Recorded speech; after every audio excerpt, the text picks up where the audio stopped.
one tiny scoop of a green powder can give you the energy of coffee, the calm of meditation, and the health benefits of a kale smoothie all at once?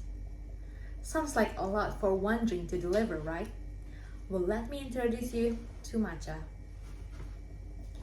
You've probably seen it around, maybe in a bright green latte at your favorite cafe, or maybe sprinkled in the desserts at your fancy bakeries, or maybe you've even tried it yourself, expecting something magical, only to be met with something more grassy. But behind that little scoop of powder is a story, a really old one that starts in ancient of Japan, involves Zen monks, samurai warriors, and ends up today in nutrition labs, coffee shops, and even kitchen all over the world. It's a story about traditional science and an intentional way to energize the mind and body. So what actually is matcha? And why so many people nowadays call it a superfood? Let's take a look. Let's start with the basics. Matcha is a type of green tea, but it is prepared in a completely different way from the green tea you might be used to. Most green tea is brewed. You steep dried leaves in hot water, let them release their flavor, and then discard them. Pretty standards, right? But matcha flips that idea entirely.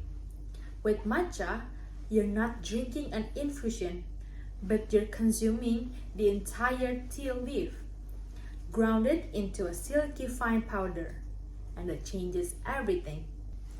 Because when you drink matcha, you're not just getting what sips out of the leaf, you're getting the whole nutritional packaging.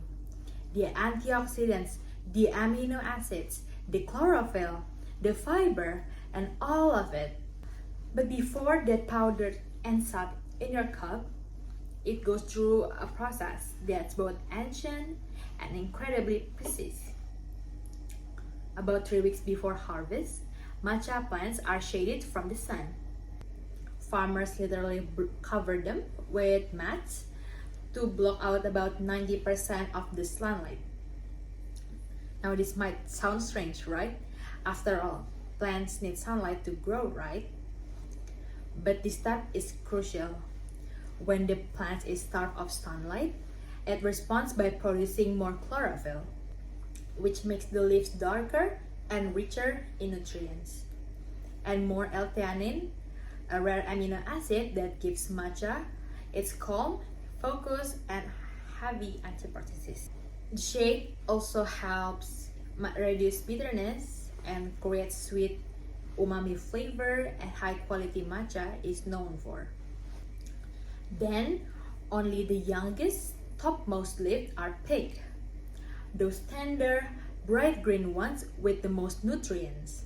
The leaves are steamed to preserve color, dried flat to prevent curling, steamed to remove anything tough or fibers. And then they're slowly stone ground into a fine powder.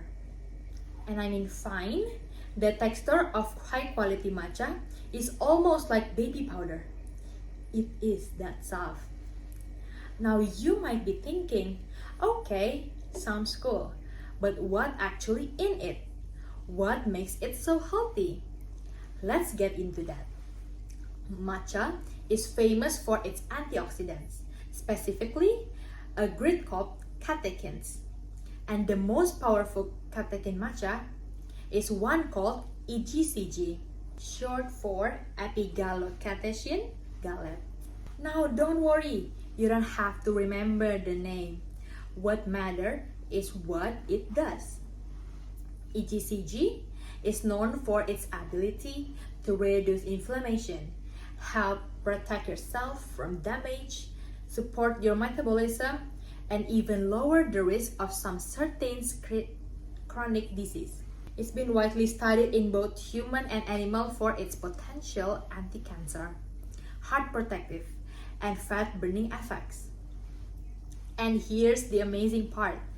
1 cup of matcha contains up to 137 times more EGCG than a standard cup of a brewed green tea.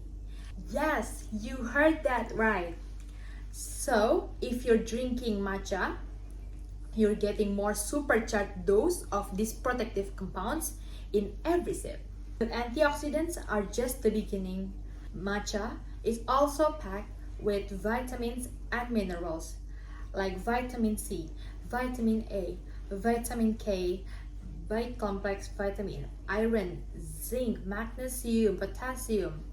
Plus, it contains dietary fiber, which is something you don't usually get in tea. Because with most tea, you throw the leaves away. Remember, matcha is different. You consume the whole leaf. But perhaps what fascinating compound in matcha, the one that makes it so unique, is the L-theanine. L-theanine is an amino acid that almost exclusively found in tea plants. And matcha contains more of it than any other type of teas, thanks to that shade growing process that we talked about earlier. L-theanine has a very specific effect on the brain. It increases alpha brain waves, the kind that associated with calm, relaxed alertness, the kind that you would find during meditation or just before falling asleep, or in the flow state of deep concentration. It also works out to balance out caffeine. That's the magic. Because yes, matcha contains caffeine, a moderate amount actually, usually around 30 to 70 milligrams per serving, depending on how strong you make it. That's about half of what's in a typical cup of coffee. But unlike coffee, which gives you a quick spike and an unpleasant crash, matcha offers a slow, steady release of energy, and that thanks to the presence of the L-theanine. This combination of caffeine and L-theanine creates what many people describe as a kind of calm focus. You feel alert but not wired, energized but not anxious. You keep thinking clearly but stay on task and stay on balance, all without the roller coaster of a triple espresso.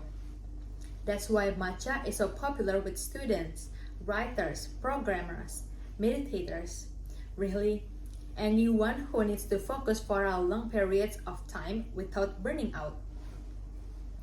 And that brings us to matcha history, because it turns out people have been using it for exactly for the purpose for centuries. Matcha was first introduced in Japan from China around 12th century from the Buddhist name Eisai. He brought the idea of grinding green tea leaves into powder, and then monks adopted the practice as part of their meditation routines. Why? Because matcha helps them stay awake, alert, and mentally clear during hours, sometimes days of seated in a meditation. From the temples, matcha moved into the world of samurai, who used it before battle to sharpen focus and increases endurance. And eventually, it became the heart of one of Japan's most elegant cultural rituals, the tea ceremony. The Japanese tea ceremony, also called chanoyu, is not just about drinking tea. It's about harmony, respect, purity, and tranquility. Every step from scooping the powder to whisking it in a bamboo bowl is done with presence, with grace, and with mindfulness. In today's busy, always connected world, that kind of slowness feels rare, or maybe even revolutionary. And that's part of what makes matcha so special. It's not just a drink. It is a ritual, a way to step back, even for a moment, and connect with something deeper, whether that's culture, quiet, or just your own bread. Now let's talk briefly about how to choose the right matcha, because this is important. There are two main grades you'll see. Ceremonial grades. Matcha is made from the youngest leaves. It's vibrant green, smooth, and slightly sweet, and this is the kind meant for traditional preparation. Whisk with water and enjoy it on its own. Culinary grade. It's slightly more bitter and has a duller color. It is still nutritious, but better suited for mixing into smoothies, baking, or making lattes. If you're buying matcha for drinking, go for ceremonial grade. Look for matcha that's bright green, finely ground, and from Japan, particularly from regions like Uji or Nishio, which are famous for their high standards. And ideally, choose organic matcha, since you're consuming the whole leaf and don't want to be drinking anything that's been treated with pesticides. Now, can matcha solve all your problems? No, it's not magic. It won't replace sleep. It won't undo a week of junk food. And it definitely won't transform your life overnight. But what it can do is support your health in small, meaningful ways.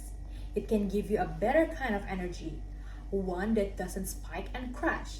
It can provide powerful antioxidants that help your body stay resilient. And maybe most importantly, it can offer a pause, a moment of intention, a reason to slow down and do something nourishing just for you. Because in the end, matcha is not just a superfood because of what's in it. It is a superfood because of what it invites. It invites presence, it invites balance, it invites you to wake up a little more slowly, breathe a little more deeply, and sip something that was made not in a lab, but in the quiet green fields of Japan, with centuries of care behind it. So the next time you see that little green scoop, remember, it's not just a tea. It is a tradition, a science, a gentle reminder that sometimes the best things come in the calmest cup. I'm Reynalda from IUP class of Industrial Engineering Diponegoro University, and this has been what makes matcha a superfood. Thank you for watching.